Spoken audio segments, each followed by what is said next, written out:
Hi everyone. I'm going to do another question and answer session based on the questions that you send me in the comments section. I haven't been compiling these quite as diligently as I usually do because I've been really busy with various things. There's been a lot going on. However, despite that, I've still got an enormous number of questions, so I probably won't get to the end of this list. When I started doing these sessions, I thought I'll do two or three and then I'll have answered all the questions. But this is the ninth session and we've still got absolutely loads, and I'm sure there'll be loads more to come, and new things are coming up all the time.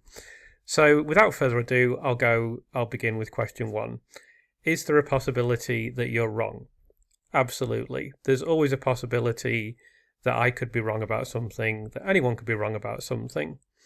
What I would say is that I've spoken to dozens of doctors and professors now, and conservatively, there are hundreds of nurses following me. I've written a book in which there are over 60 experts quoted, and I've cited many, many more. I could easily rewrite that book and just use 60 different experts that have been in contact and that I've interacted with as well. And I'm pretty sure I could have a crack at doing a third book with another 60 experts.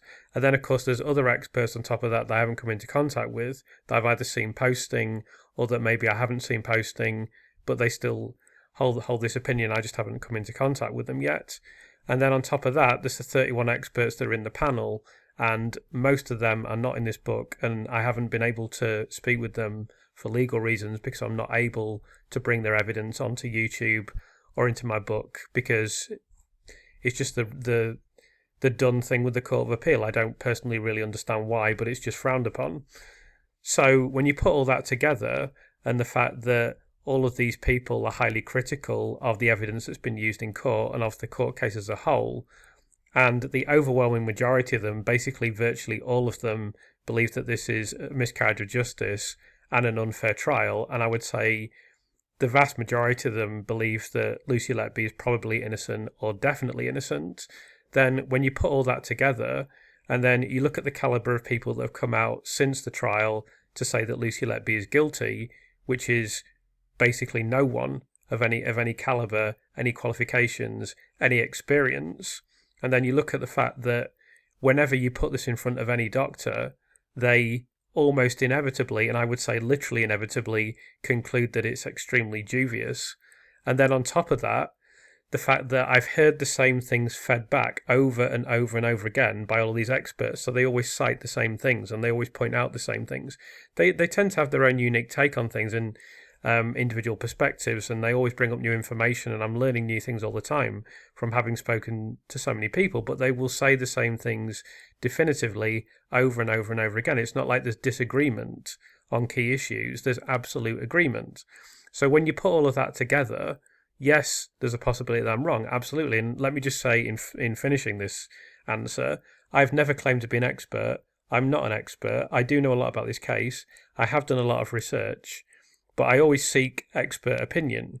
So naturally, I can be wrong. That goes without saying. I'm not infallible. No one is. Even experts are certainly not infallible. They can make mistakes. It's possible that every single expert I've come into contact with is wrong. And obviously, as I've mentioned, I'm sure I've made factual errors on this channel. I know for a fact that I have, and I'll make them in the future because I'm only one person trying the best that I can. I'm fallible, and I'm also not an expert in these topics. It is not completely inconceivable that I could be wrong, and it's also not completely inconceivable that all of these experts could be wrong. But if you look at the balance of possibility or the balance of probability, you'd have to say that it's far more likely that we're correct.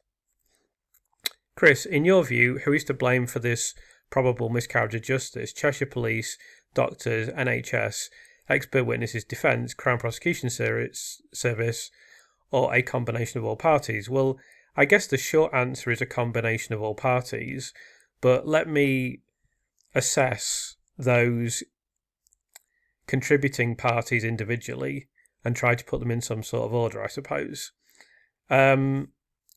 I'd probably put the Crown Prosecution Service and Defence at the bottom of the list. I think the defence tried their best in difficult circumstances. I think mistakes were made, and I don't think the defence should be beyond criticism. And I have criticised the defence where I believe it's justified, but I think they were given a very difficult case to contest and given less resources, less time to do so. And then on top of that, we know it's difficult to attract witnesses. Nevertheless, I think Ben Myers did some things of which I would be critical. The CPS, I don't think is fit for purpose.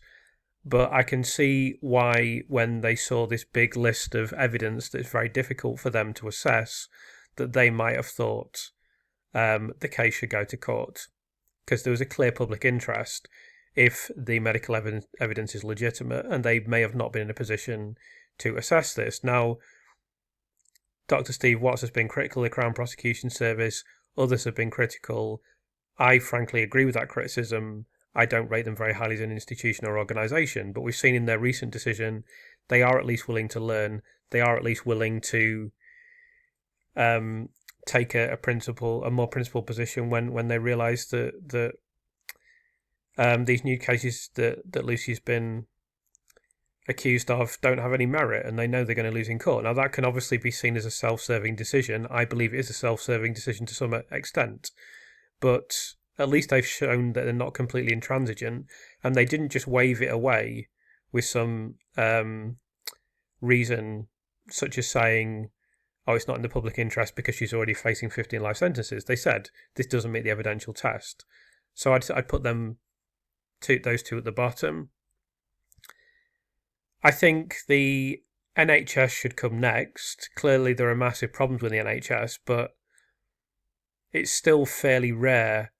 Not rare enough. It should be hopefully non-existent, but it's not as if this happens in every hospital in every region or on a regular basis. It's still a fairly rare thing.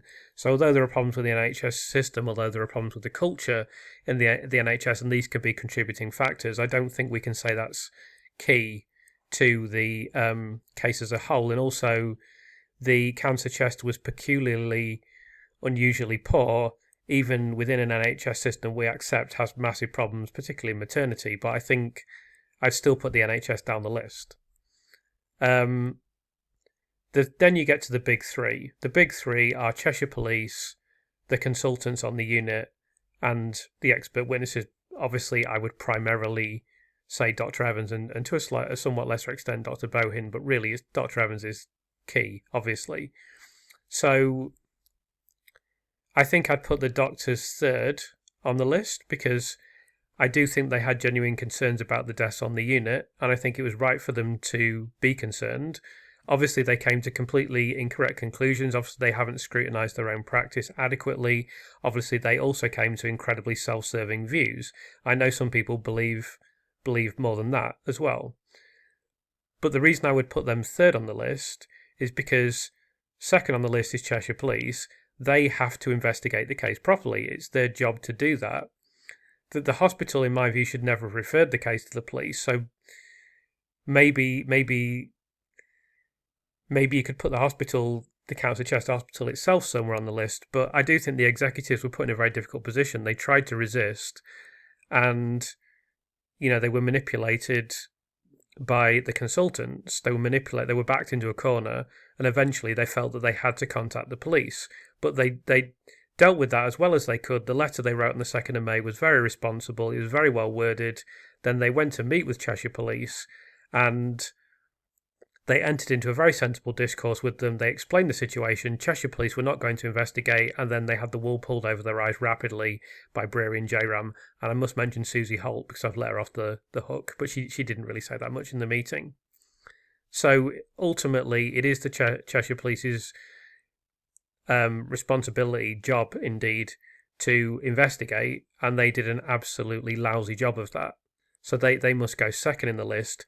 They could have stopped everything very easily. But top of the list for me always must go Dr. Evans, because I think despite everything, despite the litany of systemic failures, I still believe that if almost any other doctor had walked in there, they would not have said within 10 minutes that there is definitely inflicted harm, and they would not have done what Dr. Evans did. Now, I've covered that in great depth, and I'll probably cover it again in the future, so I'm not going to go over all of that. But if a competent doctor had walked in the police station, despite the CPS, despite the police, despite the defence, despite the problems at the council chest, the problems in the NHS system, and the lousy investigation that the police would engage in, if you just had a competent doctor walk in there, they would have ended it immediately. You could say that the police, had they involved Jane Hutton, she may have ended it immediately, but I don't think that's absolutely inevitable. Whereas if you do it, I think it's likely, but they still may have tried to find some way to take the case to court. Whereas if you just had if a doctor had walked in there and said, look, I need time to looked at the notes, and it comes to the kind of conclusions that the expert panel have come to, this would all be over.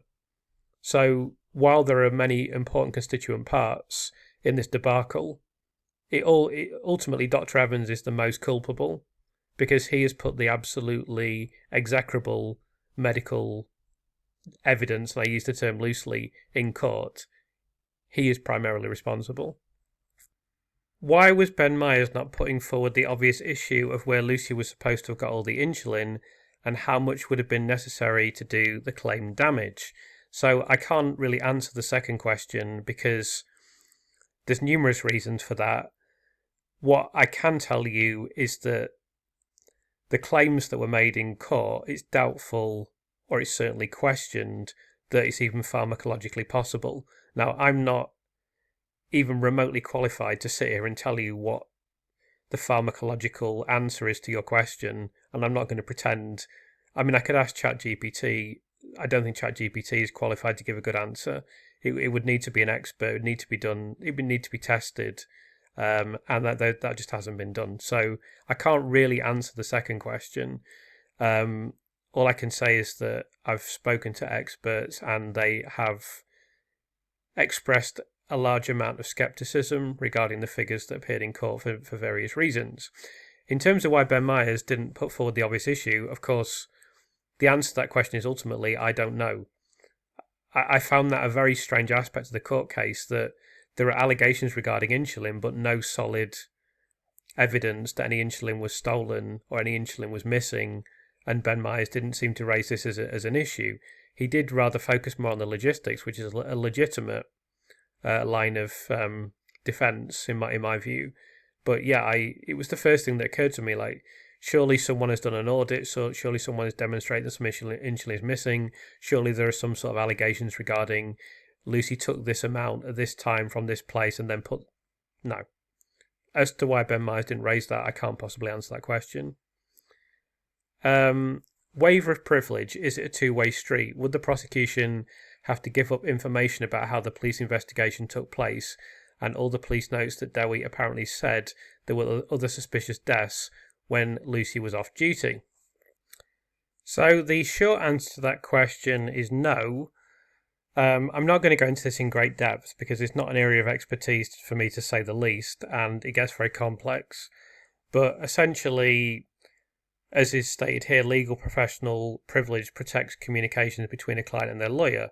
The privilege belongs to the client can waive it. Waiver can be limited and is judged objectively, but the fact a defendant discloses their own privileged material doesn't automatically force the Crown to disclose its own privileged material. Those are different privileges and different owners. Now here it says, interestingly, that in criminal cases the prosecution has a continuing statutory duty to disclose prosecution material that is capable of undermining the prosecution or assisting the defence. Now, unfortunately, we know for a fact that this doesn't always happen. In the case of Andrew Malkinson, there was such material available, and it was denied to the defence for a very long time, and he stayed in prison for approximately 14 years when the exonerating material that ultimately resulted in his conviction being quashed and him being awarded compensation, that was available for 14 years, and he never received it, and he served for those 14 years in prison.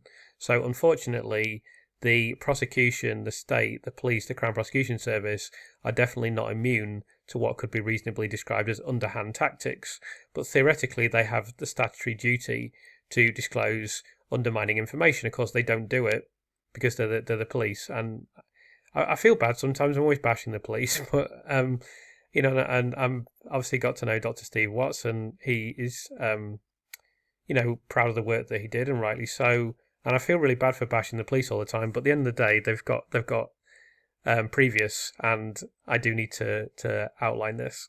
So one would hope there would be statutory disclosure, but you may notice that Cheshire Police weren't overly keen on coughing up the previous reports and Dewi's most recent reports. So we don't know exactly what would happen under these circumstances. Very difficult to say, but there's not an automatic two-way street as you described it in the question.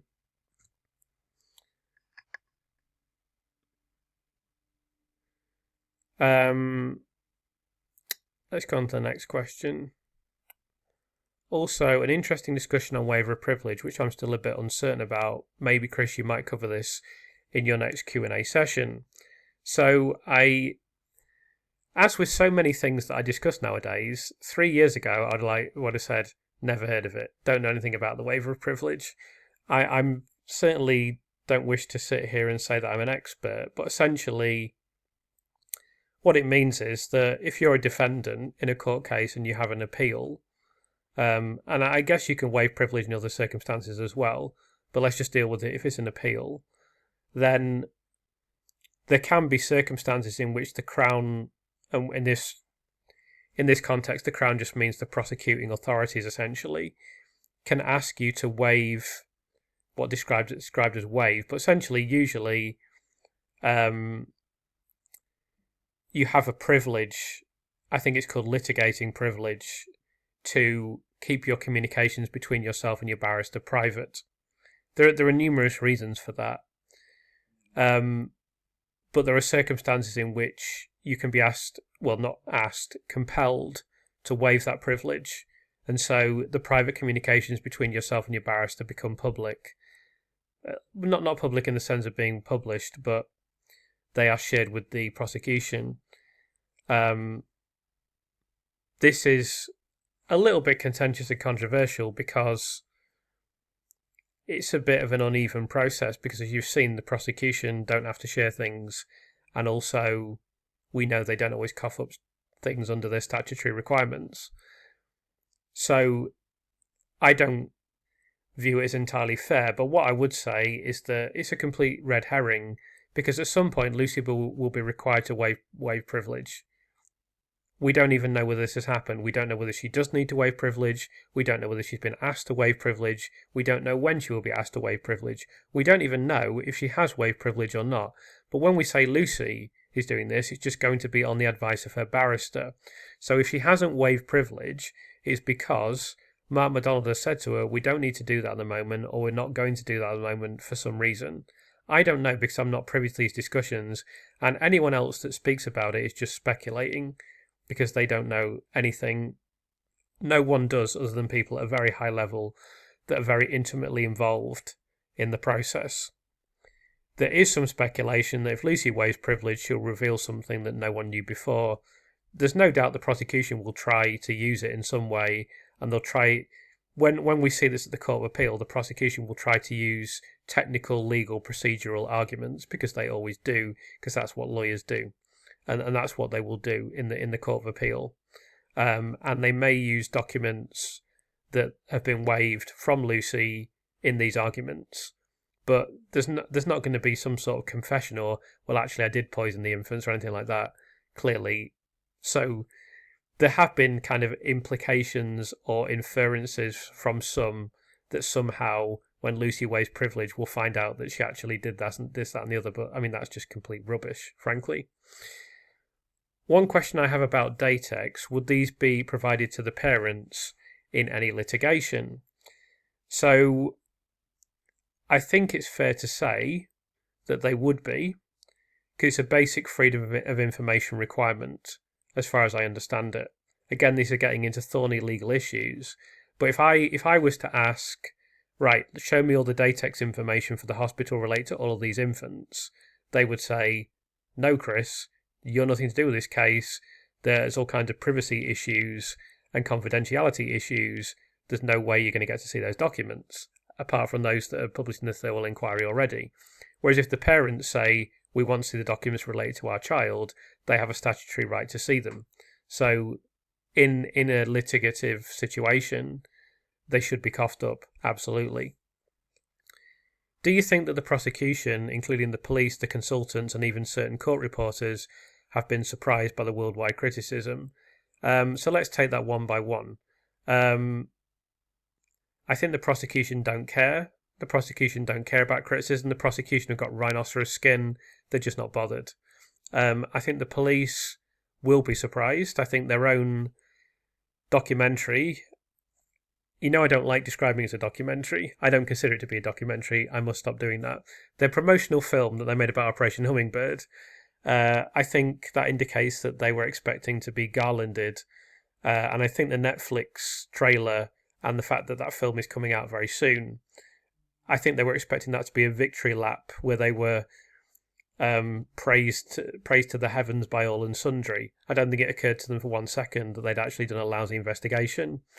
The consultants, I think, probably quite similar. They're far more savvy than the people that we've seen from Cheshire Police, but I still think Brearey and Jayaram probably... They didn't have to appear in the media, of course. They could have said, right, I'd just rather not speak to Panorama.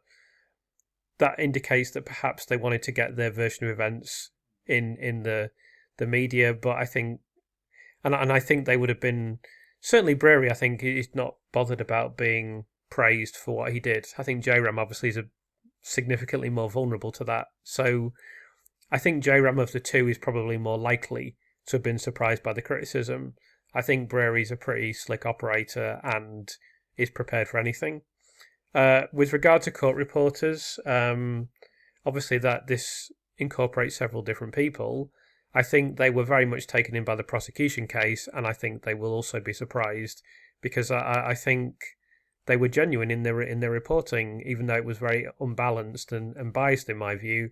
But I think Judith genuinely believed that Lucy was guilty, and I think that Liz genuinely believed that Lucy was guilty, and I think even Josh Halliday probably believed that Lucy was guilty. I've forgotten about the name of the guy who writes the Chester Standard, but I'm sure he probably believed that Lucy was guilty.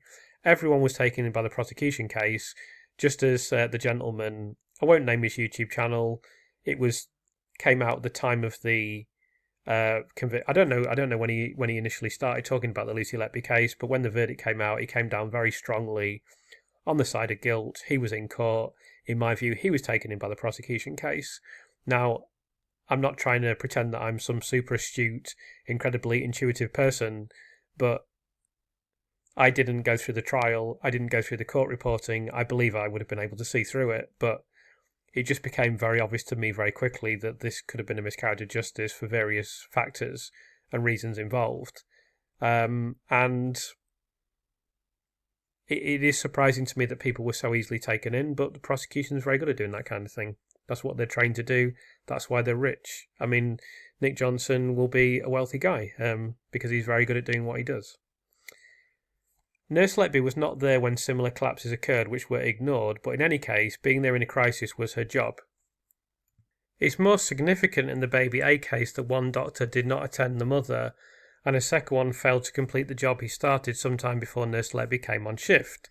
For some reason, the misplaced long line wasn't used until Lucy was there to take the blame for the inevitable and predictable consequences of it, being used when it was known by that doctor, not Nurse Letby, to be in the wrong position, despite an attempt to correct it.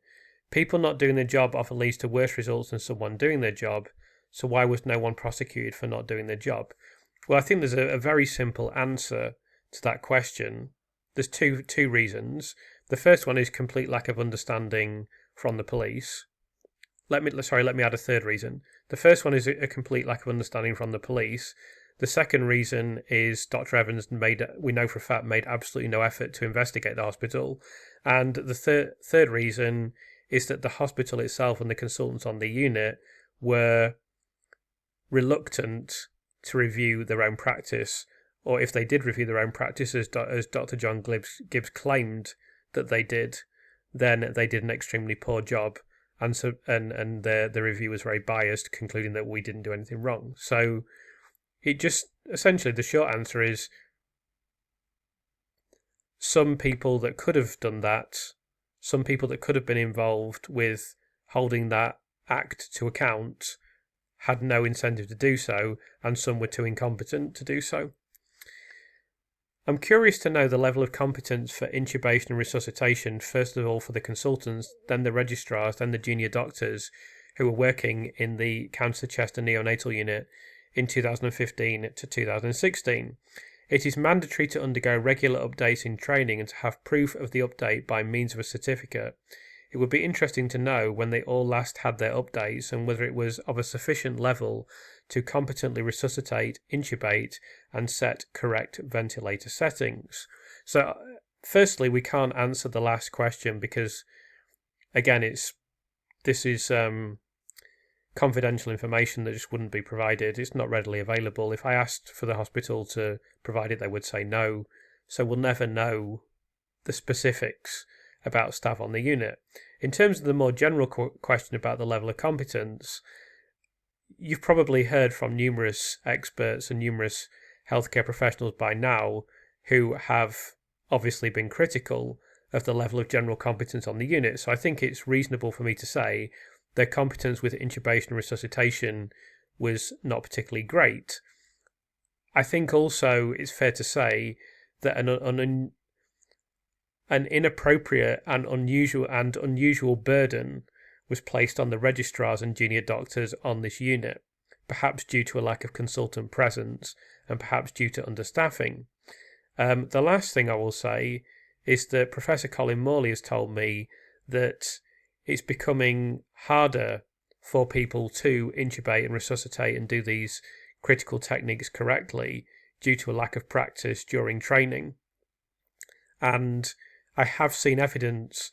Obviously, I thoroughly accepted this observation that he made, but I actually saw something recently that corroborated that, and I thought, oh yeah, Professor Morley told me that that young doctors and trainees don't get the chance to practice intubation and resuscitation. He said, I think particularly he said intubation. So in that sense, the Cancer Chester may not have been as unusual across the NHS system as a whole as we realise, but it was a perfect storm of multiple factors. But it certainly appears, based on what I've seen and based on what I've been told, that the level of competence was quite poor. We are now aware of what was going on in the neonatal unit, and undoubtedly more will be unearthed. Dr. Brearey was responsible, I'll stand corrected if I'm wrong, for overseeing the effective running of the neonatal unit. So you're not wrong about that. He was, as far as I understand it, the neonatal lead, and yes, there's management and executive personnel that can also be viewed as responsible for overseeing the running of the unit. He's not solely responsible, but he certainly is responsible, but failed in his duties. When the you-know-what hits the fan, the Dr. Brearys and the Dr. Jayarams of this world will always cover themselves and throw someone lower down to the wolves. My question is, Lucy's fellow nurses were gagged from speaking in Lucy's favour. Surely that means the nurses were bullied into withholding evidence, which is a criminal offence. There also lies the problem that this fiasco has probably resulted in many nurses leaving the profession.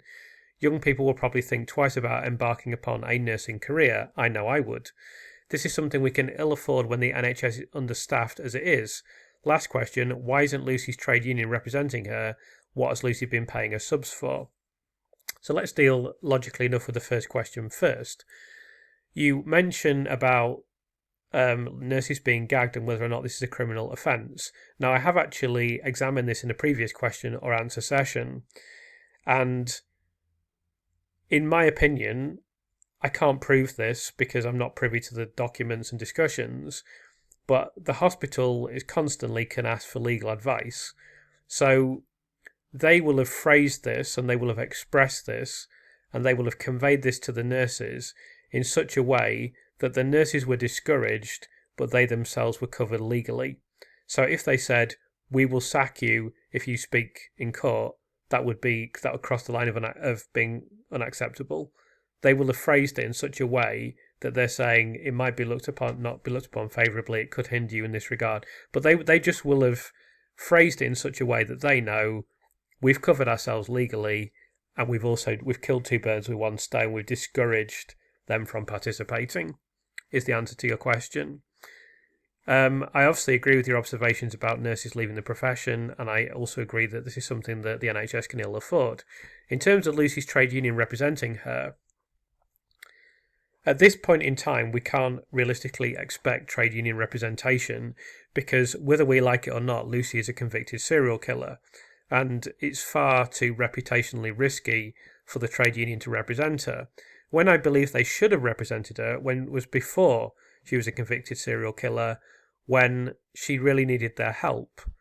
As to why they didn't represent her, I think there's a simple answer to that question, which is, I was discussing this on Mark's stream recently, but institutions just kind of intrinsically know how to act in their own interest, and people that tend to climb in those institutions, they tend to be compliant people who also kind of intrinsically understand what is in the interest of the institution, and also sometimes they genuinely believe in it. When I was talking to Mark, I cited an interview, fairly famous interview that Noam Chomsky did with Andrew Marr at the BBC.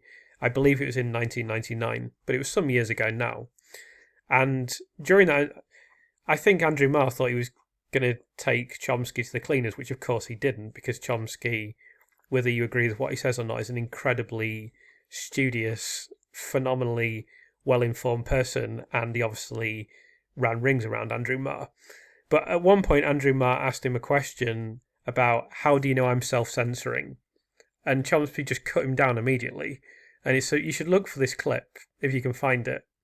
And Chomsky just says to him, I'm not saying you're self-censoring. I'm sure you believe everything you're saying. What I'm saying to you is that if you didn't believe what you're saying now, you wouldn't be sat there. And that's an argument about how institutions and organisations select for compliance. I was just talking to someone the other day, coincidentally, who's a very, very high-ranking person. He's very well connected, and I've shamelessly pilfered what he told me during our conversation, which he used the phrase, "The system selects for compliance." That's just what it does, and compliant people will think, we're here to represent the trade union. The trade union is not going to put itself in a precarious position where we end up defending someone who is then convicted of being a serial killer, because then we'll look bad, there'll be loads of questions, it can damage us, so we'll just keep our noses out of it. Obviously, I believe that is morally and ethically completely wrong, but that's the kind of thing that happens because, as I say, that's how the system works. So just to walk you through this quickly, because I slightly misquoted this, I think. This is video, Noam Chomsky to BBC journalists, if you believe different, you wouldn't be sitting here. And so, Andrew Marr asked him the question, how can you know that I'm self-censoring? He says, I'm not saying you're self-censoring, I'm sure you believe everything you're saying. But what I'm saying is, if you believe something different, you wouldn't be sitting where you're sitting. And that applies typically to all big organisations, all particularly powerful organisations, or organisations that are afforded responsibility. They don't want people who say, hold on a second, why are we doing this? This is the right thing to do. This is the morally and ethically correct thing to do. We should be doing this. And those people are just typically edited out. They certainly don't get into prominent positions. Ideally, they're either kept very low in the organisation, or ideally got rid of completely. So let's move back to the next question. Why was Lucy's defence so poor? So I probably answered this question before, but I'll just say that it was a very difficult case to defend because of limited time and limited resources, the kind of vaporous nature of the allegations. It's difficult to get prosecution witnesses. There were a large number of cases, less money for the defence. All these things collectively together. Now, I think some of Ben Meyer's cross-examination was very good. He's an experienced KC. I think some of his decisions were mistakes. And I don't agree with some aspects of what he did in court, and I think some of it could have been quite a bit stronger, and I am critical of some aspects of it. As to why those things occurred, I can't answer those questions.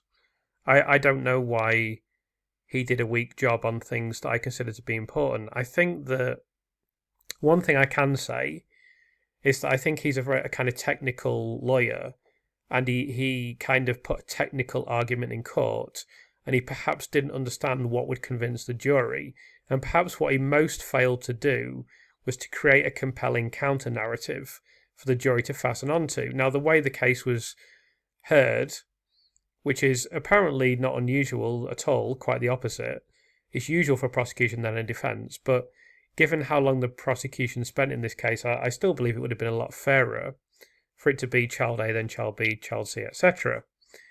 But in those circumstances, it was so difficult for him to put a counter-narrative in court because the prosecution had had their turn for so long.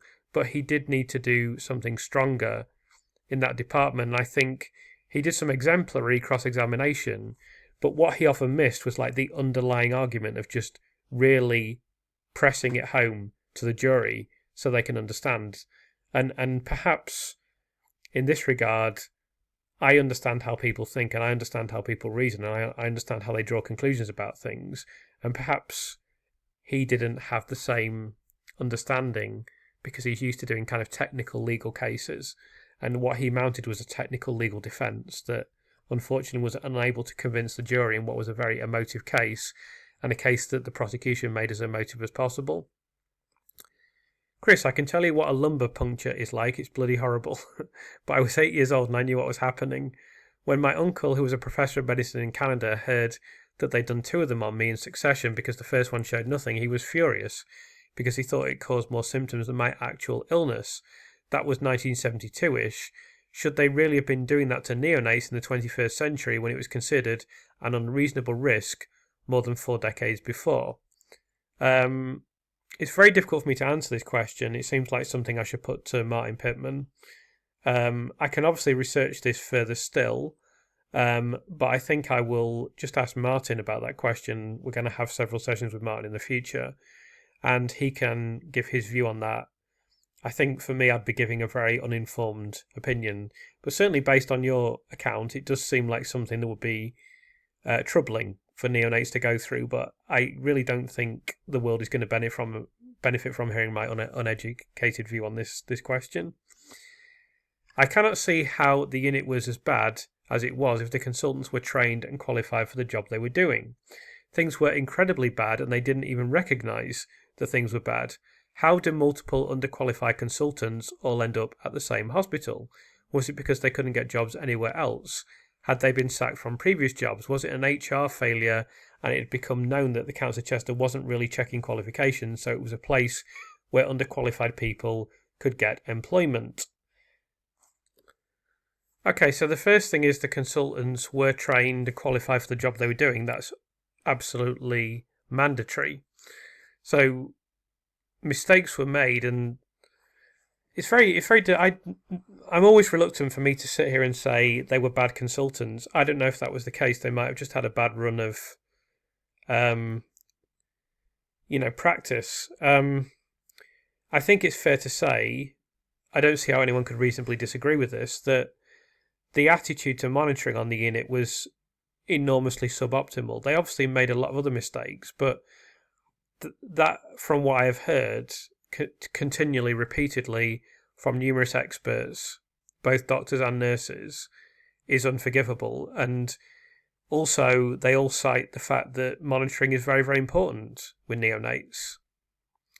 So I think that is unforgivable and nothing to do with qualification, nothing to do with skill. It's just basic. It would be like me handing in a piece of work but not having proofread it. There might be extraordinary circumstances in which an author is so I guess, high status that they can just, oh, there you go, I've written it, leave that to the editors. I mean, I would never do that in a million years, but that would be bad practice. Or, I've often likened a writer using a dictionary, for example, or spell checking to like a builder using a spirit level. It's just the tools of the trade that you have to use. You don't guess whether something's level. You use the tools of the trade. So they should have been monitoring a lot better. That's very clear. In assuming for the sake of argument they were doing a bad job, how they all end up at the same hospital can just be luck. In a big system such as the NHS, we've discussed this statistically before. Anything can happen. If you look at if there's a massive data set, hundreds of hospitals. I don't know how many there are in Britain, and I could look that up and work it out. Hundreds is probably an underestimation. It's probably thousands. And then there are multiple units within each of those hospitals, and then you're looking at multiple years. Obviously there are going to be bad situations that occur in such a data set. So it's just chance, really. I don't think there's any indication they couldn't get jobs anywhere else. They hadn't been sacked from previous jobs as far as I know. And I don't think it was an HR failure. It was just a perfect storm of consequences and conditions that can come together in a massive system. And unfortunately, it came together with the Council of Chester. And then it was magnified and amplified by a tough acuity of babies. And it was just a perfect storm, and Lucy's paying the price for it. In terms of you not being able to see how bad the unit was, while it was certainly subpar, and the criticisms of the unit that have been made by people that are far more qualified than me are undoubtedly correct, we know from recent media reports that it's not as unusual as it should be. So although you can't see how it was so bad, it's not out of the norm, unfortunately. Susie Holt has flown under the radar. I feel it's a case that she was trying to impress Brearey and Jayaram by sucking up to them and not standing up for what perhaps she actually believed in. Is that unfair? It's not unfair. I don't think it's true, because Susie Holt's a consultant. She has autonomy, and she has free will, and she can do whatever she wants. So she has to be held accountable for her actions. I don't think she was sucking up to them. I think she was convinced by particularly Brearey and to a lesser extent Jayaram to support them. She may have been put in a vulnerable position if she was junior on the unit to them. She was certainly junior to Brearey. Brearey's essentially the lead on the unit. So she may feel that she had to support them, but I don't consider that to be a defence, because she's a grown adult. She understood the consequences of what she was doing, and if she believed something else and she didn't stick up for that, then that's on her own head, and I won't give her any get out. Ultimately, again, I mentioned this in Mark's stream recently, we're all presented with decisions in life where you've got the easy choice and the right choice, and sometimes it can seem very seductive to take the easy choice, but the measure of a human being, one of the measures of a human being, is being able to take the right path and do the right thing, even if there may be consequences that you don't like. So I don't know why she did what she did. I don't know why she became convinced by them. I'm sure that she didn't stick up for what she actually believed, but ultimately she had the opportunity to do the right thing, and she didn't. So that's on her head. Simple as that. Excuse my ignorance, were the investigating bodies aware of the leaking sewage, which we know was ongoing during the spike in deaths? The spike was between July the 2015 and July the 2016. The email referring to raw sewage still leaking into the unit that taps the water supply to the unit was written in December 2015. If they were aware, what was said? So it depends what you mean by investigating bodies. The police did a very bad job of investigating the hospital, and it's perfectly possible that they never uncovered this, because they never looked at the contextual circumstance of the hospital in sufficient detail. Seemingly, they never looked at any lines or avenues of inquiry other than Lucy Letby. Dr. Evans actively avoided investigating the hospital. So that's two investigating bodies. The prosecution, if you count them as an investigating, I guess you'd say from that the Crown Prosecution Service probably didn't hear about it as well. The fourth investigating body would be the prosecution. They were very much aware of it because, of course, it appeared in court. It has to be viewed as a major oversight. I mean, it's generous to call it an oversight. Just monumental blunder of the police not to properly investigate the unit, not to uncover these things, But considering that another problem was that these issues were downplayed in official reports, even in the RCPCH report. So although the police barely bothered with these things, they just, once Dr. Evans came into contact with them and said, oh, it's definitely malfeasance almost immediately, they never looked at anything else, and they barely looked at anything else before that, as far as we can see. So they were never going to uncover the real sewage, but also it didn't appear in documents as prominently as it should. And it's only from the court case and now through the thorough inquiry where there's more documentation that we've learned all the details related to that very much underperforming and inappropriate unit. At one point, Dr. Evans says he wasn't aware of the sewage leak, which could explain why there wasn't any other plausible explanation for the increase in deaths, because he didn't really look. Had he really looked elsewhere, he would have known there was a sewage leak. So, a couple of things to say about this. Firstly, I suppose that he was making the disclaimer, oh, I didn't realise that when I did my work on the infants. I mean, he claims he didn't know anything about the sewage at all in this interview with John Sweeney. In reality, I don't see how he could possibly not be aware of it. The second thing is, we know for a fact he didn't bother to look at the hospital. He didn't want to receive the Royal College report. He didn't want any contextual information. He just wanted to fart around with the clinical notes and try to prove malfeasance. That's the reality. We basically know that now. I will be covering this in future videos. The notes are all there. We've suspected this for a long time.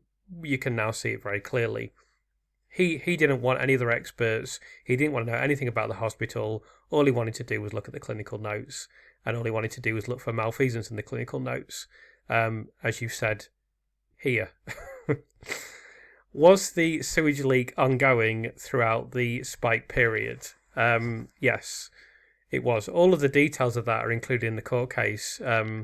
I won't go over all of the details, but they didn't solve... I think it may have ended right at the end when the triplets happened. I think it may have been... To what extent you can solve something like that, because the damage is already done. The damage is already done because you already got infection on the unit. So it's not like you can just say, oh, we had sewage, now it's gone. Then it should have been closed down so they could properly deal with it and possibly completely refurbished. I'm not an expert on how you deal with a sewage leak. I just know that if I had sewage leaking in my house, I wouldn't just think, oh, I've got rid of the sewage, now everything's fine. Obviously, that's a major problem, let alone in a hospital. So I think they had got rid of the sewage, as it were, by the end of the spike period. But to say that it had been resolved is frankly a joke. It was never properly resolved, and it was present for most of the spike period, the overwhelming majority of it. Hi Chris, why were so many babies transferred to the Countess neonatal unit? Such an influx of many very poorly premature babies in a relatively short time. How many babies survived, i.e. babies who were not critical and treated as routine? However, poor Lucy was held responsible for the influx of these very poorly babies, and yes, Lucy took the brunt of any blame by Stephen Brearey. Gross misconduct here by Stephen Brearey. Thanks, Chris. Bravo. Thank you for the comments. So this is the million-dollar question, isn't it? Why were so many babies transferred to the Countess neonatal unit? So all I can discuss is what I know for certain, which is that there were bed shortages in other hospitals, and that has contributed to a cot shortages, as they're also described. And that is why this influx of high acuity, very poorly premature babies, etc., occurs in this relatively short time frame. There are serious question marks regarding the organisational efforts in the Northwest region and why certain decisions were made. I can't comment on that because it's completely speculative, and I don't have the documents or anything, any logs, anything that would be required to tell you why decisions were made that appear to any right-thinking person, and certainly any qualified person, to be completely incorrect. It's clear that the cot shortages have played some part in this, but I don't think that's a satisfactory, holistic explanation. I can't give you a holistic explanation because I don't have the information. What we can say is that it shouldn't have happened. Do we know how much experience Dr. Brearey had when he took over the unit? He was obviously a qualified paediatrician, but how long had he been practicing? Lucy was very qualified, but was still a young nurse. How long had she been practicing? So Michelle told me about Dr. Brearey, and he'd qualified for many years, so he wasn't certainly not wet behind the ears as a paediatrician. I mean, if you look at his physical appearance, he's I'd say a fairly good-looking middle-aged man, but you don't think he's 25, 30 years old, do you? He looks his age. He looks his approximate age, I would say. So he's obviously been around the block as a doctor, and although qualifying for paediatrician takes a certain period of time, he's way, way, way out of medical school. So he'd been a paediatrician for quite some time and had been practicing for many years. In terms of Lucy being qualified, that's true. The reason she was so highly regarded on the unit is partly due to her practice, partly due to certain observations of the nurses, and also because she had she'd worked on a tertiary unit, whereas other nurses hadn't. Many other nurses on the unit had not worked on a tertiary unit. So that was partly why she was highly regarded. I think her personal qualities, the fact she was ambitious, she did the QIS qualification, she wanted to go further, and she probably would have done. But she had been practicing for a very short period of time. She was fresh out of university, basically. So she was very inexperienced. And had they had an advanced neonatal nurse practitioner on the unit, such as Michelle, Lucy would definitely have been going to Michelle and saying, should we be doing this? Should we be doing that? Please give me some guidance. Unfortunately, because of the downgrading of staffing on the unit, which affected the unit as a whole, the qualified, experienced staff that needed to be available weren't there for Lucy, and she was given a position of seniority for which she was underprepared, even given the fact that she was a highly regarded nurse, and that is just something that should not have happened. How long must we wait until the police have investigated the perjury allegations against Dr. Jayaram? So I wouldn't hold your breath waiting to hear the outcome of that investigation, because we will never hear about this at all, because the police will just be destroying themselves and they won't do that. As earlier in this video I've discussed Chomsky, institutions, etc. That applies very much to the police. Obviously an organisation that's in which an enormous amount of responsibility is invested, an enormous amount of status and a fair amount of power. So they're just not going to screw themselves. They're just not. If they properly investigated, and I know they will claim that they were, although they've never made any public statement on this, but they can just park it forever and not answer any questions, seemingly, and apparently that's perfectly acceptable. So I don't expect to ever hear about this, even after Lucy's exonerated, although if they don't release something at some point and Lucy is exonerated, then there are going to be serious question marks asked about why they never released a public statement about the perjury allegations that were obviously made by a very senior MP. Is it pure coincidence that the two emails concerned were overlooked by the police, emails that would have severely damaged the case against Lucy Letby? I can't prove this, but in my opinion, no, it's not a coincidence. There's no point in going any further than that, because I can't give any evidence. I don't consider it to be a coincidence. No, I'm sure it's purposeful. Do we actually know which notes Dr. Hawdon had access to at the time? I say this because she has explained that the files she was given were in a mess with pages missing, which is in itself evidence that the unit was either chaotic or pages had been removed deliberately to obfuscate. So we don't know what notes Dr. Hawdon was given. We obviously can't make comments regarding pages being deliberately removed because we don't know this. There's no way for us to know. It is a reasonable indication that the unit was chaotic. Clearly the clinical note should be in a better state, I think it's fair to say. Unfortunately, it's impossible for us to know what note she was given access to, and I don't think at this point anyone would know because it was a long time ago. But even if they did, that's not something that we will be privy to. We're only privy to the information and documents that are in the Thirlwell inquiry. So, unfortunately, it's just impossible for us to ever find out the answer to that question. But the fact that she describes them as being in a mess is obviously not a good indication. Excuse me. Was Evans aware of the RCPCH report? Yes, he was. Wasn't the RCPCH reporter unaware of the sewage issue too? Yes. So I don't know how they could be. Maybe it had been of course, it had died down a bit by that report, the time of that report, so maybe it was fair for that not to be in the report, but they probably basically wanted to get it sorted out so that it's not in the RCPCH report, because obviously it's calamitous for there to be raw sewage on a neonatal unit. We know Evans was, when I said Evans was not aware of the RCPCH report, he was absolutely aware of it because it's referenced in police documents, but he asked not to see it. He gave a completely disingenuous reason for this. I think we all know why he didn't want to see that report. Has Holt only started at the Council of Chester in April 2016, essentially after the spike in deaths had passed? What exactly was informing her insight that Nurse Letby was involved? Obviously not personal observation or involvement. I wonder if the police asked her that question when she went to spice them up with Stephen Brearey and Rafi Jayaram. So I'll answer your last question first. They didn't ask her that question. I've already been over the whole transcript that we had. They didn't minute the meeting, but there are extensive notes, so it's not a transcript. I should say that. But there's no evidence that the police asked her that question. Let's face it, the police hardly asked any contextual questions, so that's hardly surprising. Regarding informing her insight that Lucy Letby was involved, again, we've discussed organisations already in this video.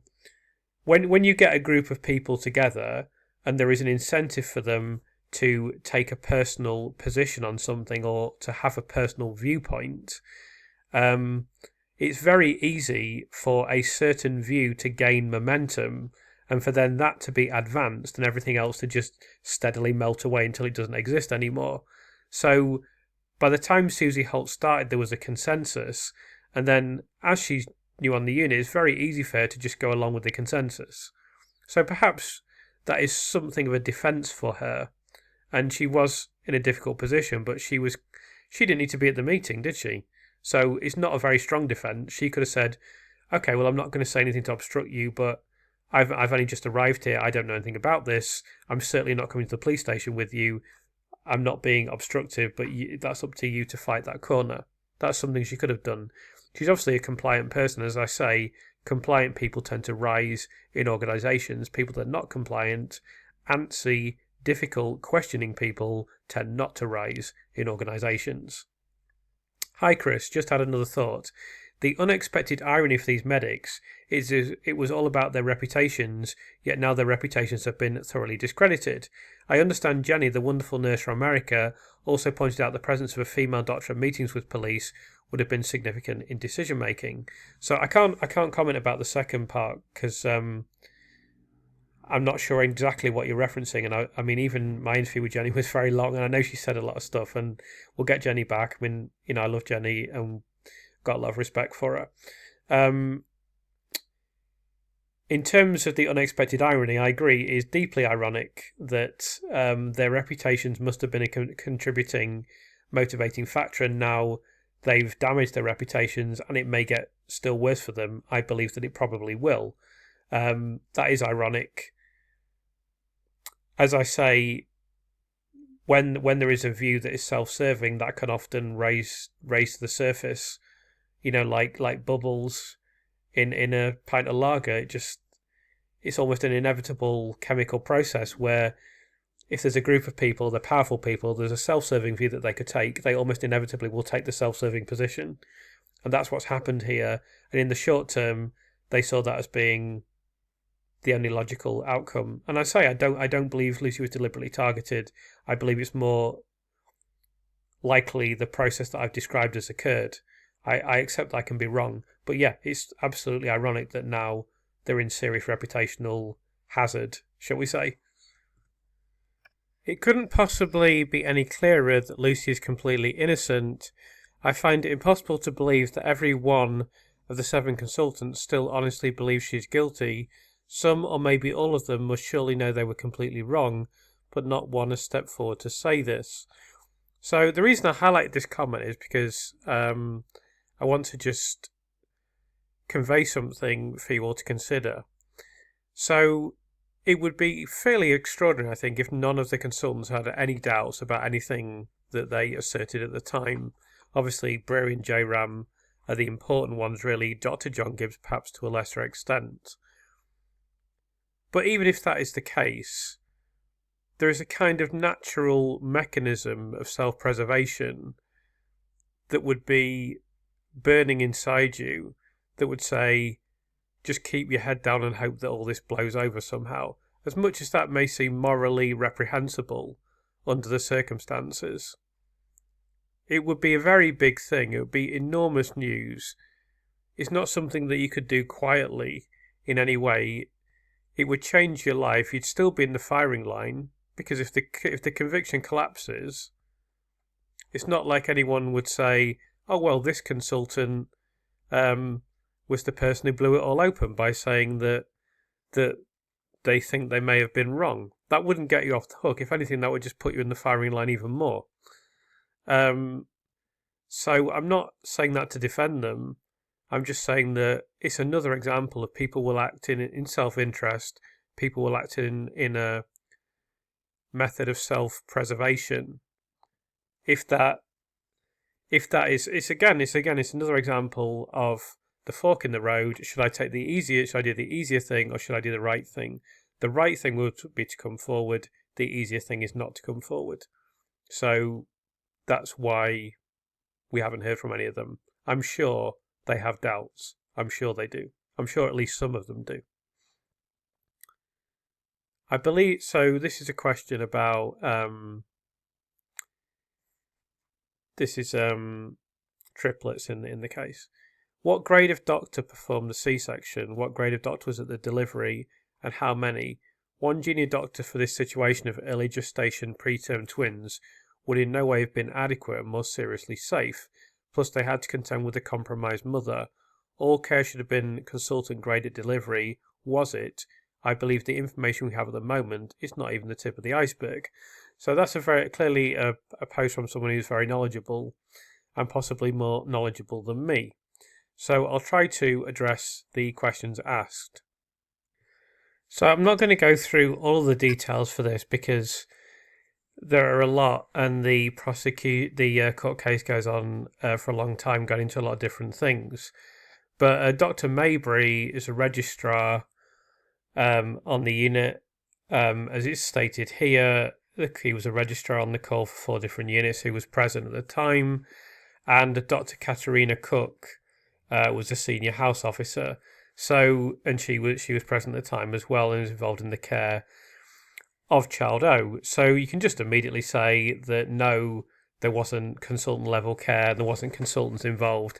Frankly, you could have concluded that without even looking at this one very small segment of the court case, because we know how much they were present, we know what the ward rounds they were doing, we know how little they really cared about monitoring or how little they were committed to it. So you could have pretty much guessed this anyway, but it is clear from the court process that is the case. I'm not being critical of Dr. Katerina Cook or Dr. Hugh Maybury. They may be very good doctors. They were still learning. But I did speak to, and I have spoken to, healthcare professionals, nurses, and doctors, and they've cited issues with registrars on the unit as being significant, because one memorable phrase that someone told me was that they don't know what they don't know. And if things go wrong and they don't know what they're doing, or they're learning, or there's new things that they haven't observed before, it can just go badly wrong. And as I've said before numerous times, a lot of this court case is just people from the hospital saying, we had no idea what was going on. Well, we know you had no idea what was going on, but that's not valid evidence. Unfortunately, it's been treated as valid evidence in the court case. So I'll go back to the questions. As I've gotten older, I've realised how wrong that assumption was. Everyone is human. Being highly intelligent or skilled in one area doesn't mean someone is insightful, self-aware or rational in others. In fact, I've noticed that people placed on a pedestal because of their profession can struggle the most to see their own blind spots, ego and status can become a barrier to reflection rather than a safeguard against error.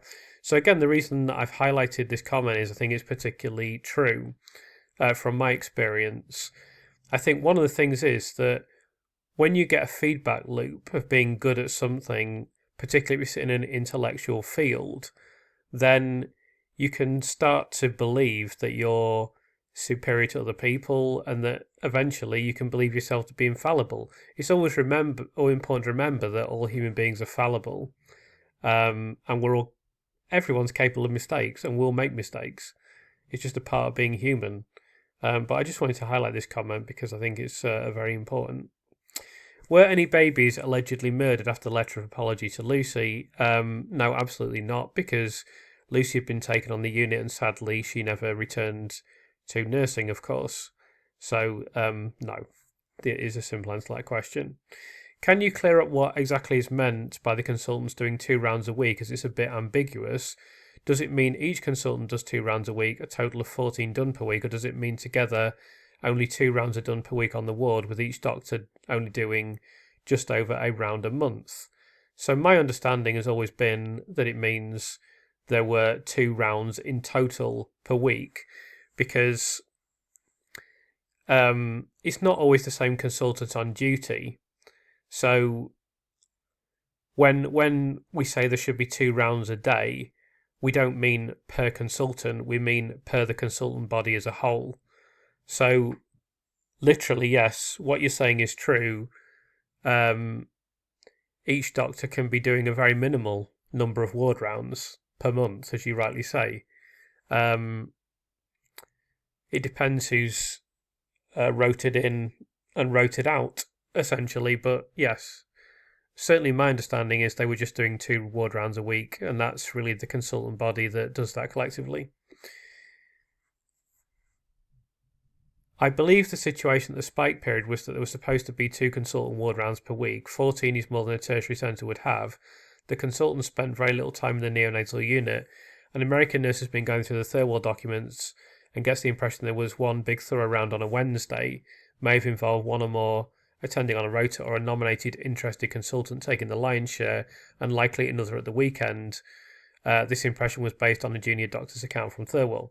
So that just follows on from the previous question, but it's certainly my impression that there were just these 2 ward rounds a week, which is extraordinary. The more that I understand this case and the more I've spoken to people, the more I've become at least familiar with neonatal units to some extent, the more that I can't believe they weren't doing more monitoring. It's just simply incomprehensible and inexplicable.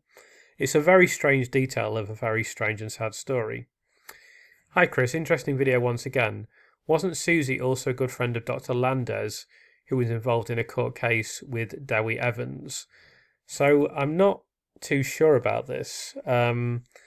I wouldn't like to speculate on this question without being certain. I'd be interested to know where you got this information, if you recognise this question. It may have been mentioned in the court case, I don't know. But what I will say is that there tends to be a lot of cronyism and a lot of close connections in these type of organisations, and people do know each other, and often that can be a good thing. So they can share information, share best practice. I'm certainly not suggesting it's always a bad thing, but yes, often people know each other, often people are friendly, often they stick together, and often they stick up for each other when perhaps they should not. There can be no better illustration of this than the infamous letter defending Roy Meadow, of course. Is it possible that the consultants deliberately limited their ward rounds because they just didn't want to be present to deal with the problems they probably knew would occur? Were they maybe trying to limit their liability exposure? Could they have been that devious? It's a very interesting notion that you've expressed here. I think that is unlikely. But I must say, the first thing that I should probably say before I go any further is that we just don't know why they limited their ward rounds. So any kind of answer I give to this question, or any, I've asked countless people, no one really knows why it happened. Everyone deems it to be massively problematic. So we don't have a good answer to the questions of why they thought they could get away with 2 ward rounds a week. your guess and your speculative assertion here or question is as good a guess as any. I don't think it's likely, because I think that they were naive and complacent about what was going on in the unit, and I think, for me, the most likely explanation for their lack of ward rounds is that it's emblematic of that complacency. I don't think they realised how bad their practices were. I mean, I know Dr. Martin Pittman has told me he can't possibly understand how they didn't know how bad things were and how badly things were going wrong. And of course, even as a non-medic, I can see that what he's saying makes perfect sense. It is hard to believe that they didn't have an inkling, but with that being said, they certainly didn't analyse. They certainly didn't come to a conclusion that there were massive problems on the unit, did they? Why ever that is, I don't know. So I would suggest the reason I don't think it's even that they limited their ward rounds, it's just that they were implementing what is an inferior form of practice. And I would suggest the most likely explanation for that is simple complacency. What an interesting live interview. Thank you again. That's my pleasure. If I were a member of the jury, I believe I would be furious that so much of the case against Lucy Letby has now been shown to have been based on innuendo, rumour, and the unproven theories of the prosecution's expert quote-unquote witness. Ever since the reporting restrictions were lifted and the transcript of the trial was released, medical and statistical experts from around the world have come forward to express great concern about the evidence presented. It became increasingly obvious that many areas of the prosecution's case appeared to have been unreliable. Not one of the experts has come forward in support of the prosecutor's medical or statistical evidence. All have openly stated the evidence presented was incorrect and had been manipulated by the police and prosecution to suit their narrative rather than being the truth. I am surprised, therefore, that to the best of my knowledge no juror has come forward to express the concerns they must have. Are jurors forbidden or advised not to comment on the trial, or are they free to express their own opinion on the conduct of the trial and the experience put before them? So I must confess that I find this very confusing, that the rules related to jurors, because in the Colin Norris / Colin Campbell case, jurors have spoken to the media and openly expressed doubts. But then typically, if you research this, it says jurors can't just start talking about cases openly. So I think there are restrictions on what jurors are allowed to say. I'm absolutely certain that members of the jury must be aware of the doubts about this case now. And I hope they don't feel guilty, because I'm sure they did their best. But I think if I was in a jury that convicted someone of such a horrendous crime, regardless of the fairness of the court process, I would be very concerned about my role in it. And I'm sure some of them feel that way, and I'm sure they would like to come forward. But I think rules and regulations, legal protocol kind of forbids that at this point in time, and it would obviously be particularly frowned upon for such a high-profile case, and it would probably be deemed contempt of court. Whether we'll see that one day, because we've seen it in the Colin Campbell and Colin Norris / Colin Norris case, I don't know. And I don't really understand how jurors were able to come forward in that case. I could do a little bit of investigation of this, so let's do a little bit of research and see if we can answer that question. So this is the Juries Act 1974, and this states that it is an offence for a person intentionally to disclose information about statements made, opinions expressed, arguments advanced, or votes cast by members of a jury in the course of their deliberations in proceedings before a court, or to solicit or obtain such information. A person guilty of an offence under this section is liable, on conviction on indictment, to imprisonment for a term not exceeding 2 years, or a fine, or both. Proceedings for an offence under this section may not be instituted except by or with the consent of the Attorney General. So that is the 1974 Juries Act, and it indicates that a jury member can't come out publicly and make comments about what occurred in court, essentially. However, a juror from the Lucy Letby case could come out and say, I've seen information from Shuli's panel and that has changed my mind, or I have serious doubts about the case now. There's nothing stopping them from doing that, and that is probably, well, I know that is what has occurred in the Colin Campbell / Colin Norris case. Now, the problem here is that in order to do that, firstly, it's hazardous anyway. It's hazardous legally, even though you can get away with it. And it is permitted and no one can stop you. But jurors may not even know that, for starters. Not everyone's fully versed on the law and they will have been informed you can't ever discuss this case, blah, blah, blah. So they may not be aware of it. That's the first thing. The second thing is, in order to do this, you have to do something that I guess that I'm about to do, which is that you have to go out on the public stage and defend a convicted serial killer. And not everyone's got the stomach for that. So even if a juror is having doubts, and I'm sure some of them must be, and I'm sure some of them must be aware of what has occurred, it'd be surprising if it wasn't the majority of the jurors, frankly, that were at least aware, and I'm sure it would only be natural that some of them would have doubts. But they may think, well, it's not really my place to intervene.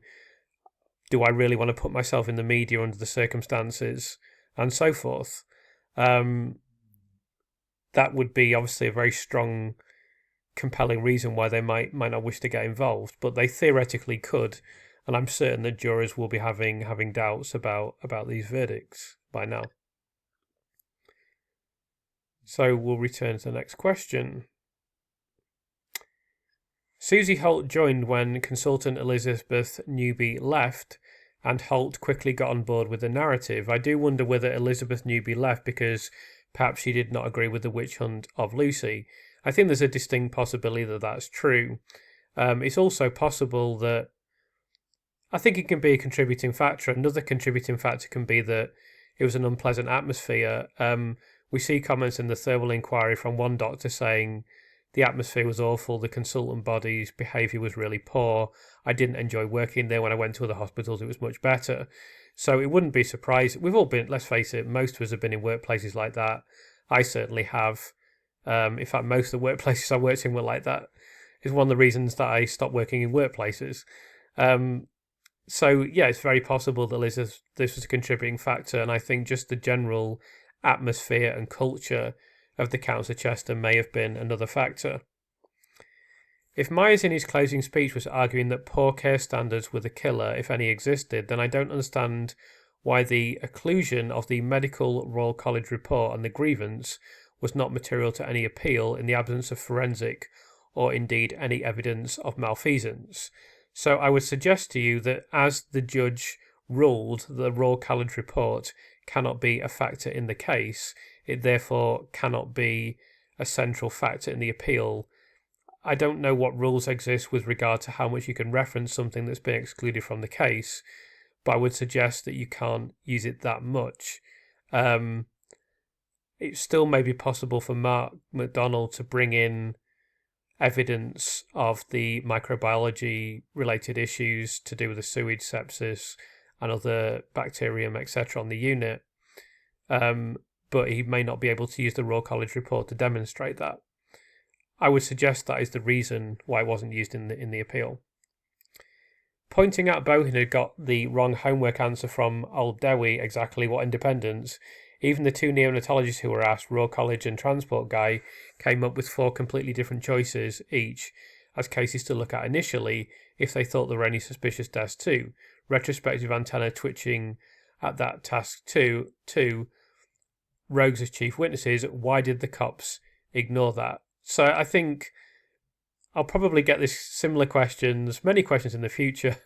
I mean, simply the answer is just stupidity, ignorance, lack of procedure, lack of protocol, having conducted a lousy investigation, inability to understand the case, no medical knowledge, no previous experience of working on something of this magnitude, and they allowed the consultants and they allowed Dr. Evans to pull the wool over their eyes.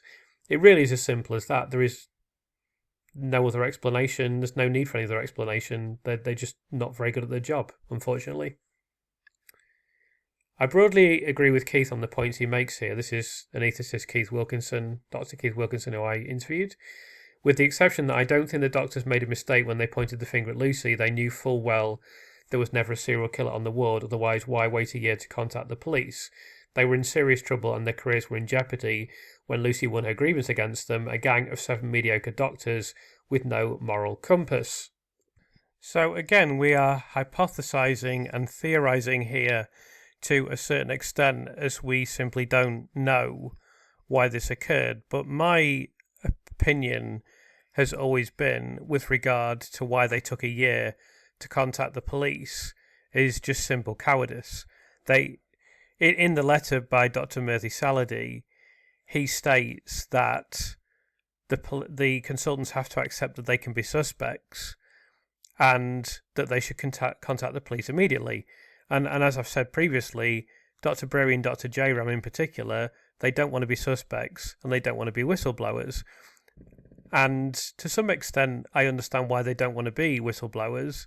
We've seen how whistleblowers are treated, but when you going around making allegations of that seriousness and that nature, you have to put your money where your mouth is. And the reason they didn't do it, in my opinion, was because they knew we're making ourselves vulnerable. So they wanted the case to be referred to the police, while them taking the minimum amount of risk possible, ideally no risk at all.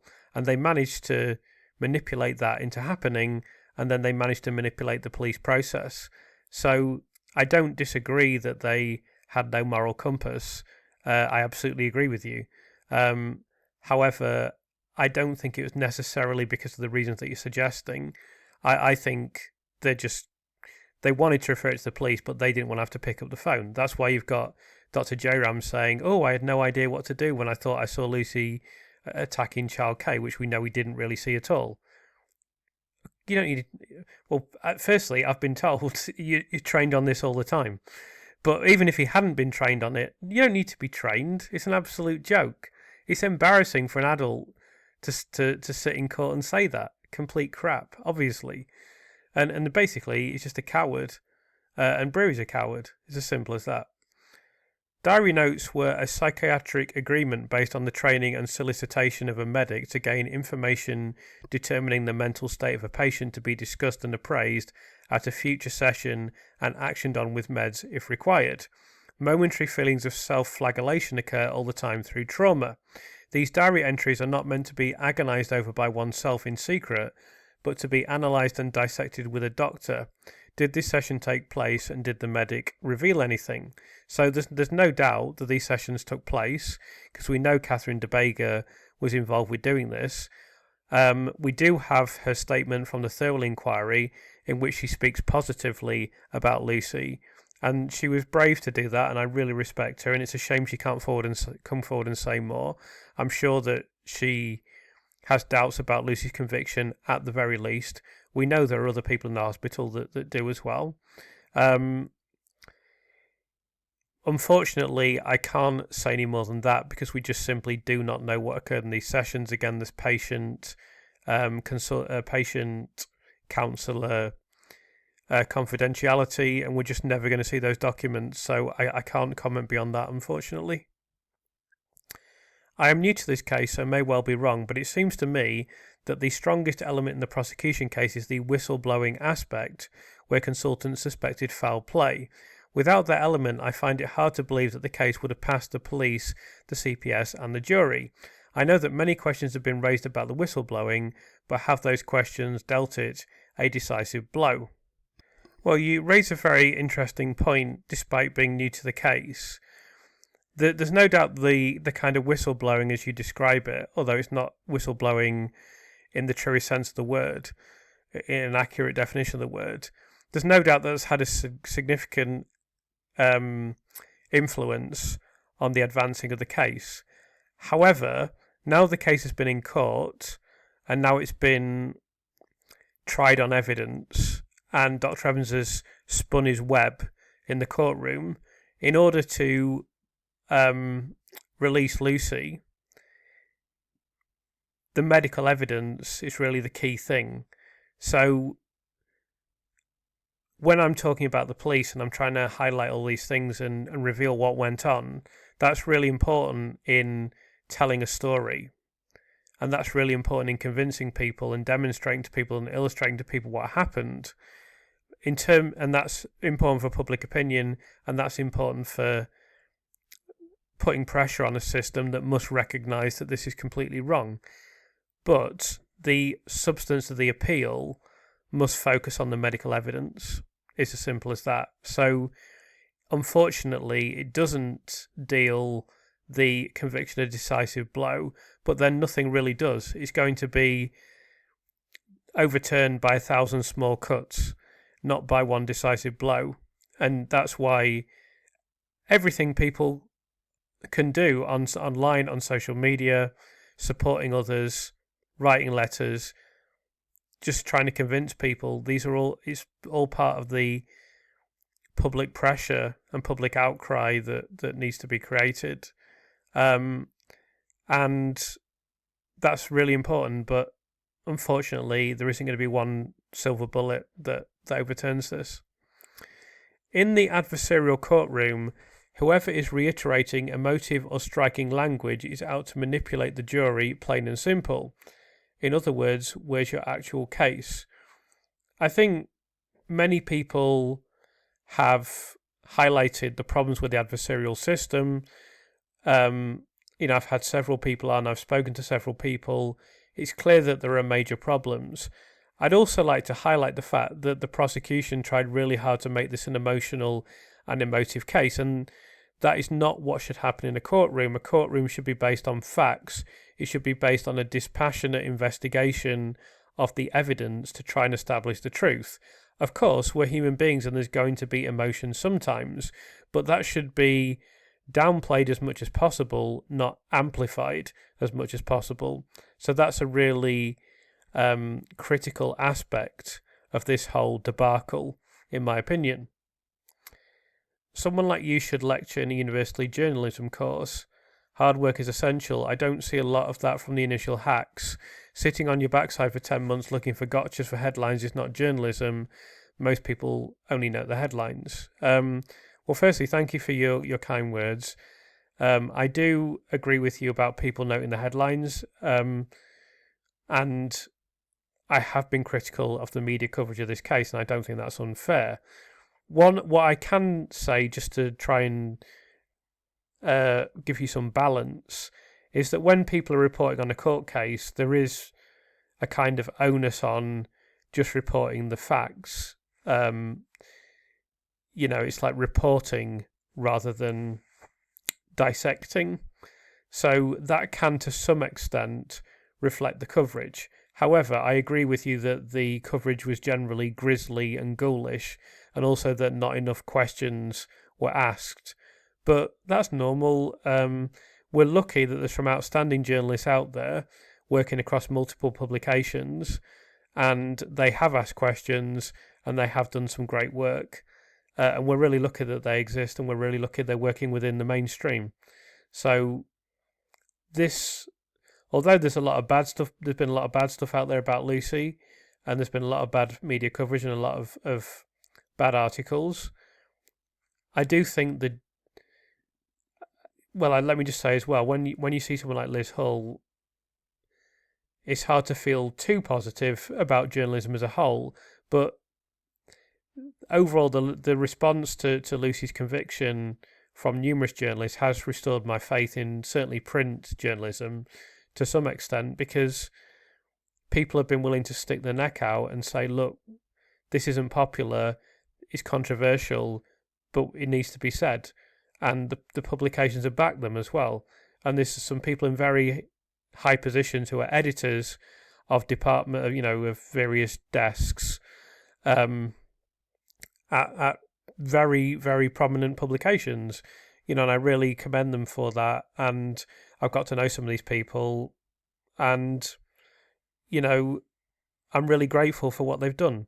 So it's definitely not my place to say I should be lecturing others. It's a very kind comment, and I do work hard and I do question everything.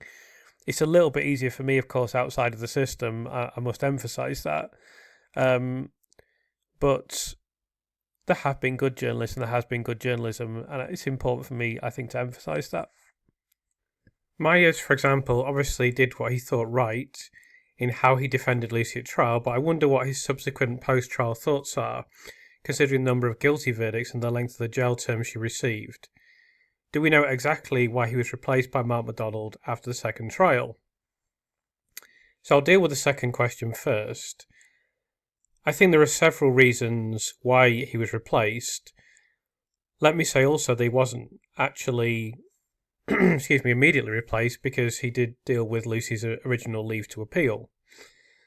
I think one reason is that Ben Myers wouldn't work pro bono, so that's. I mean, I'm surmising that's the case. I don't know for sure, but it would be very unlikely they would work pro bono. I do happen to know some information about why I was replaced. Unfortunately, this is one occasion when I can't share that information. All I can say is I think it was basically inevitable, and obviously things have advanced well for Lucy since then, so it was certainly the right decision. I don't say that to be disrespectful to Ben Myers, but he had his chance and he could have done better, in my opinion, and it's right that it's passed to another barrister. I should remind people, in case you don't know, Mark McDonald will not represent Lucy in the Court of Appeal. In the Court of Appeal, Lucy will have a KC. We don't know the identity of that person yet, but they will present the case. In terms of how Myers feels, I think there are two ways of looking at this. I think that on the one hand, as a barrister, you must have very thick skin. You can't get too emotionally involved because you'll be with another client soon. And as we've discussed on this channel previously, with both prosecutors and people who've acted in defence in court, sometimes you're defending someone who is guilty, and sometimes you're prosecuting someone who may be innocent. You can't know for sure. And people often assume that Nick Johnson knew that Lucy was innocent, but I'm not sure that he did. And even if, I wouldn't like to say one way or another. I'm not saying that he didn't know, but I really have no idea. But it wouldn't surprise me if he didn't have the slightest clue that Lucy was innocent. But really, they extricate themselves from that reality because, as you heard Lulu Minns explain in her first interview that I did with her, it's really the job of the legal team sometimes to test the system and test the robustness of the system. So that's one side of it. The other side of it is Ben Myers is a human being, and it's a very emotional case, and he tried very hard for Lucy in some respects. I know people are critical, and I do understand that. He did a good job in cross-examination. I think even that could have been improved, but he did do a good job, and he did, to be honest, tore Evan to shreds at times and tied him in knots and made him look stupid. Obviously, we know now that's not as difficult as it may have appeared at the time, but I'm sure that the human being in him feels regret. He will have had a personal relationship with Lucy. He will have got to know Lucy. He may have an opinion on whether or not Lucy is guilty. He may very well believe that she's not guilty. In addition to that, he's been a public figure in a huge, enormous case, and he lost, and he's been criticised for it. That's a very difficult thing to deal with. I've become a very small public figure, I suppose. I'm not anonymous anymore. People know who I am. People are always talking about me on Twitter, it would seem, by the number of notifications I get. Why people insist on copying me into things when they know that I've blocked them and I don't read a word that they say, I don't know, but they do. And obviously I'm on YouTube, and I've become something of a focus, I suppose, as part of Lucy's campaign. So I'm really lucky that I've received a lot of praise. I can imagine if even being a very, very, very small public, having very, very small public presence like I do now, if it had been majority criticism, while I'm quite a strong person, that wouldn't have been pleasant. So when you're the barrister in a trial of this scale, that's in every newspaper, on every front page, and you lose the trial, and you're criticised for your performance in some quarters, Ben Myers will have very, very thick skin. All these barristers do. And he's a very well-educated guy, very formidable person, I have no doubt. But you wouldn't be human if you didn't feel something emotional about it, and if you didn't feel something emotional about what you've been through. He's not a machine. So I wouldn't like to guess what his thoughts are at the moment, but what I would say, I think I can say with a lot of confidence, is that he won't be neutral. He won't feel entirely neutral about it. He won't think, oh, well, that was just another job, never mind, crack on with the next one. And to some extent, he does have to do that, but I'm sure that he has feelings about it, and I'm sure that he has thoughts about it, and I'm sure that it will come into his mind at times. Can Lucy sue Cheshire Police Hummingbird SIO for not investigating all causes?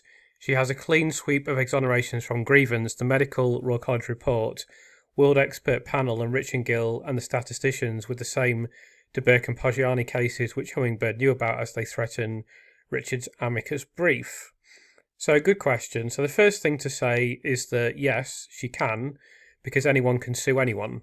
So there's nothing stopping her. Firstly, I think it's extremely unlikely that would happen for numerous reasons. The first one is taking on the police in a legal case is not easy. That's the first thing. It would take an enormous amount of resources and effort, and you've got no guarantee of winning. That's the first thing. The second thing is, I'm really doubtful Lucy would want to do this, considering even the idea of being in a courtroom could be triggering for her. We've got no idea what mental state she's going to come out in. I don't even know if she'll want to be a public figure at all. Amanda Knox, for example, has slowly come to terms with her situation and now has been emboldened, but I'm sure it still casts a shadow over her life. I mean, I must say I don't know anything about her case. But we don't know what state Lucy's going to come out in, and I think... I mean, I've said previously, I don't mind saying this, that, I mean, I'd like to write a book with her, and I'll just give the book to her. But whether she would want to do that, I've no idea.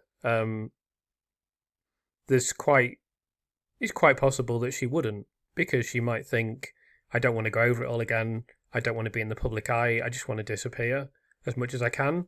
It's going to be difficult for her when she comes out. We don't know if she's safe in this country, we don't know if she should live in this country, we don't know if she should keep her identity, we don't know whether she would need a protected identity, we don't know whether she would have to start a life somewhere else, we don't know how she's going to be feeling mentally.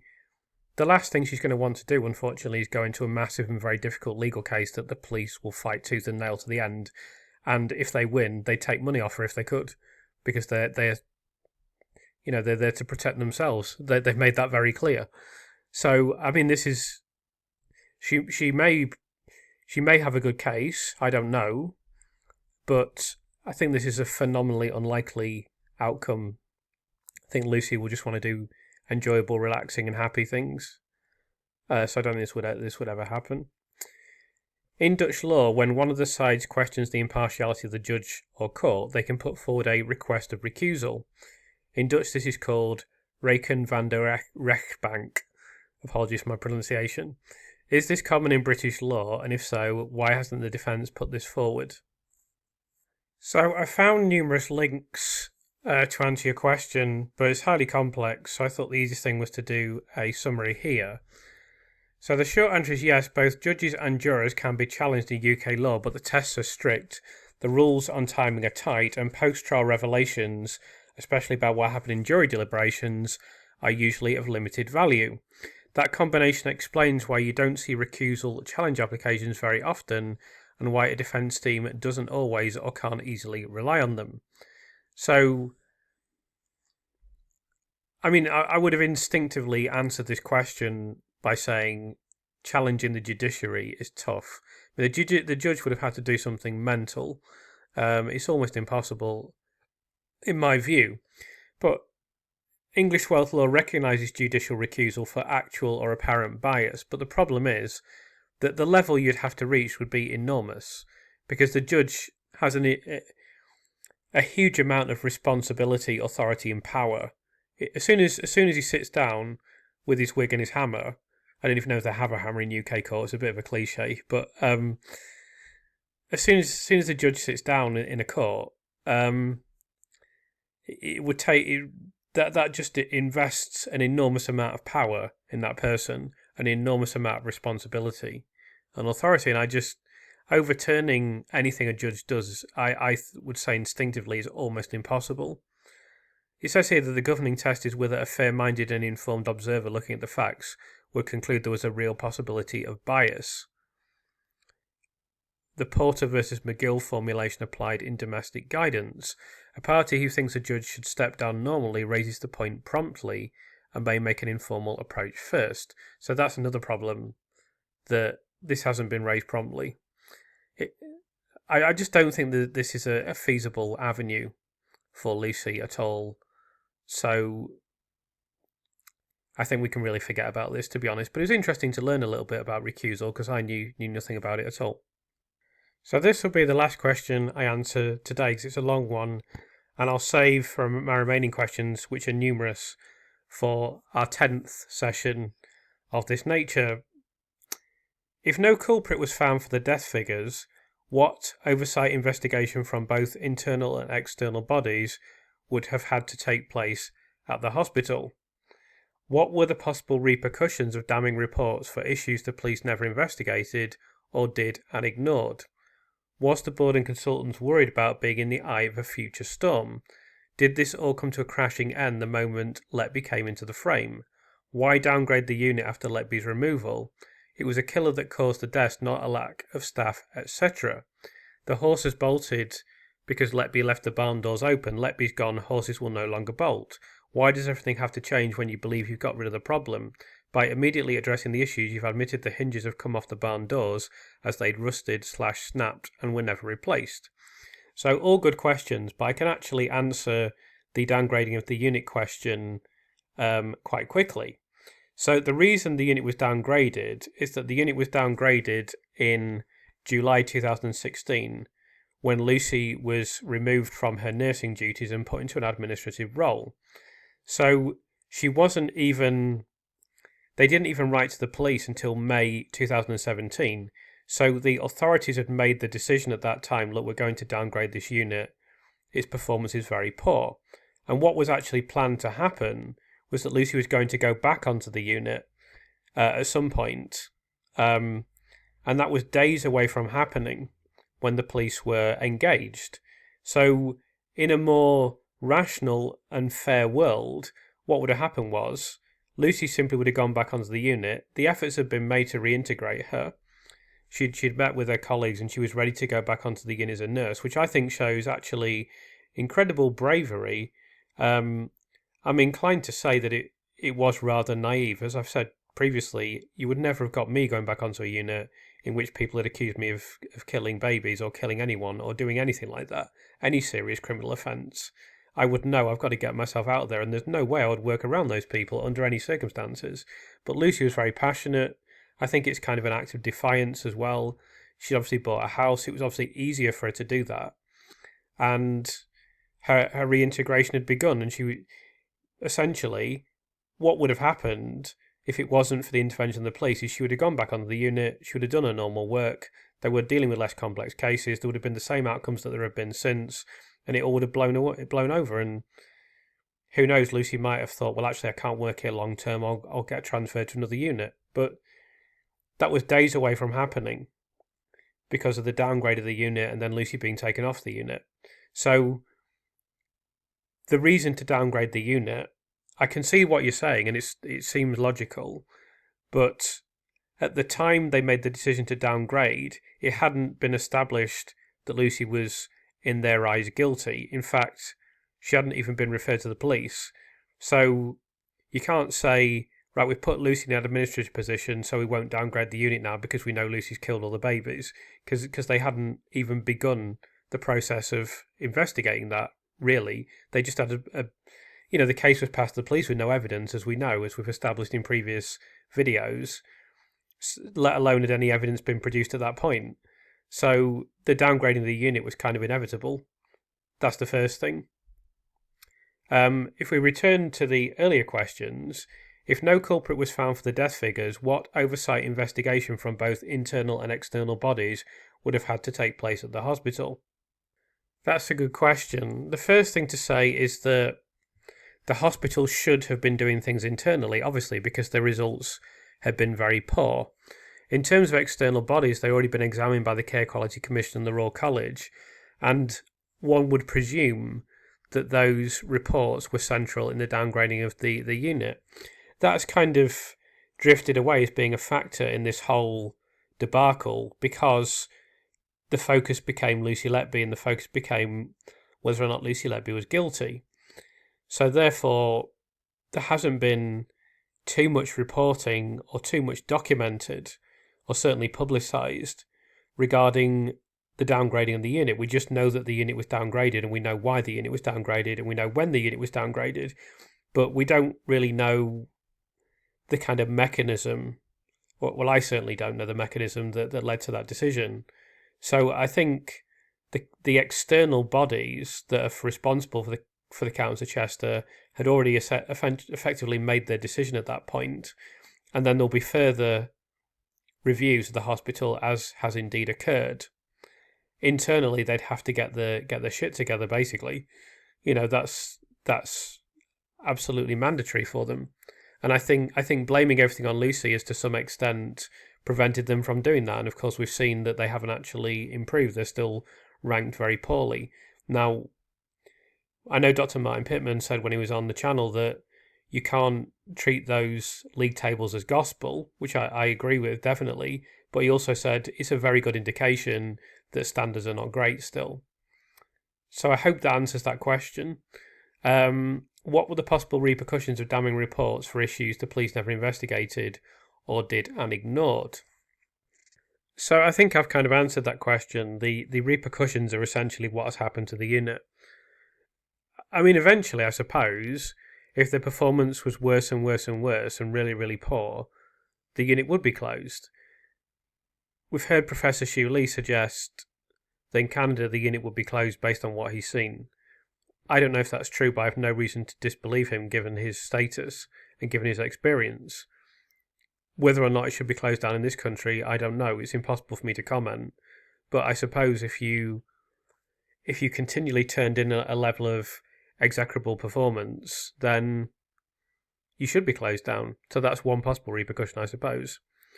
In regards to the boards and consultants being worried about being in the eye of a future storm, I think hospital executives will always be concerned about stuff like that. I mean, they are ultimately responsible for the functioning of the hospital. The neonatal unit is a critical unit, not to downplay the significance of other units, but they're dealing with life and death situations. It's obviously a very, very important part of the hospital.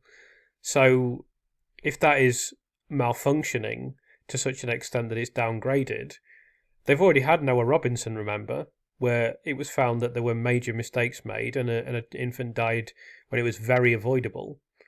And that was in the media. So they will definitely be concerned, no doubt. We don't know to what... I mean, obviously there's a lot of inference that we can take away from documents in the Thirlwell inquiry, but they're not going to write down... I mean, I'm surprised by the amount of stuff that was written down, but it's not as if the board of directors are going to write down, we're all shitting ourselves, But they will have been very nervous about it and very conscious of it. I have no doubt. And to an extent it did. To an extent it did all come to a crash again the moment Lucy came into the frame. Because she was ultimately held responsible.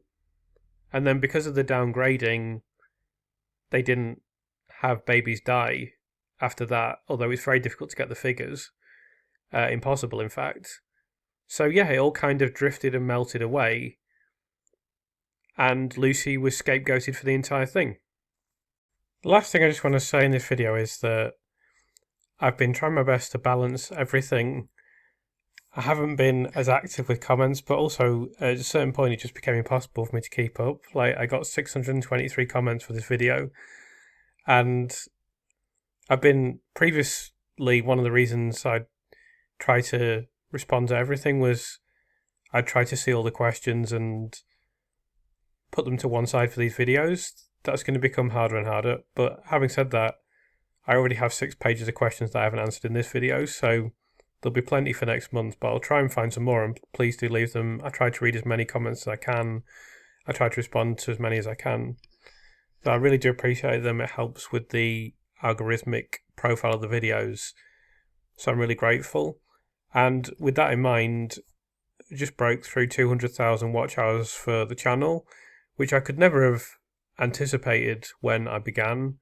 It's incredible the way that it's grown and the amount of support that I've received. I'm truly enormously grateful, and all I can do is keep repaying you by trying to make as much content as I can and try to make that as good as possible. At some point this year, as the release of my book approaches, my life is going to look very different. There's going to be events that I will have to attend, and my schedule could be very busy. I don't know if I'll be able to maintain the same level of content during that period as I'm doing now, and it may look different. I don't know. I'm just going to have to play it by ear and see what happens. But I will try to keep going with YouTube, and I'll try to obviously put as much as I can into my book as well, and find some sort of balance and try to keep things coming somehow. But I just want to make it clear that I don't know what this channel will look like over the year as a whole, and I don't know what I'll be able to put in. I might have to slow down a bit. But when I have the time, I'll always make videos and I'll continue to make content. And as I say, I really enjoy doing it. I love having a community that is so supportive, and it won't stop. It might slow down for a bit. We'll just have to see. With that being said, thanks again for your support, and I'll look forward to reading your comments.